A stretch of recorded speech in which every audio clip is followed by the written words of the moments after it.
আজ আমি আপনাদেরকে বলবো যে আপনারা কীভাবে আপনার ফোনের আপনারা হটস্পটের পাসওয়ার্ড কীভাবে করবেন। আপনারা খুব সহজে হটস্পটের পাসওয়ার্ড করতে পারবেন। তাহলে আমার ভিডিওটা লাস্ট অবধি দেখতে থাকুন। আর এই চ্যানেল যদি আপনারা নতুন হয়ে থাকেন তাহলে চ্যানেলটাকে সাবস্ক্রাইব করতে ভুলবেন না। তাহলে বন্ধুরা ভিডিওটা স্টার্ট করা যাক।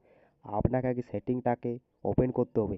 আপনি যখনই দেখবেন সেটিংটাকে ওপেন করে এবারে আপনি উপর দিকে তাকান, হটস্পট একটা আপনি পাবেন ইন্টারফেস, এটি আপনাকে ওকে করতে হবে। আপনি যখনই দেখবেন ওকে করে আবার আপনি উপর দিকে তাকান ওয়াইফাই হটস্পট, এটি আপনাকে ওকে করতে হবে। আপনি যখনই দেখবেন ওকে করে আবার আপনি উপর দিকে তাকান হটস্পট সেটিং, এটি আপনাকে ওকে করতে হবে। আপনি যখনই দেখবেন ওকে করে আবার আপনি উপর দিকে তাকান হটস্পট পাসওয়ার্ড, এটি আপনাকে ওকে করতে হবে। আপনি যখনই দেখবেন ওকে করে এখান থেকে আপনার ফোনের হটস্পট পাসওয়ার্ড আপনি করতে পারবেন খুব সহজে। আর এখান থেকে আপনি চেঞ্জ কিংবা পরিবর্তন করতে পারবেন খুব সহজে। তাহলে বন্ধুরা আমার ভিডিওটা তো আর যদি ভিডিওটি যদি ভালো লেগে থাকে তাহলে একটা লাইক করতে ভুলবেন না। আর চ্যানেলটাকে সাবস্ক্রাইব করতে ভুলবেন না এই ধরনের নতুন নতুন ভিডিও দেখার জন্য।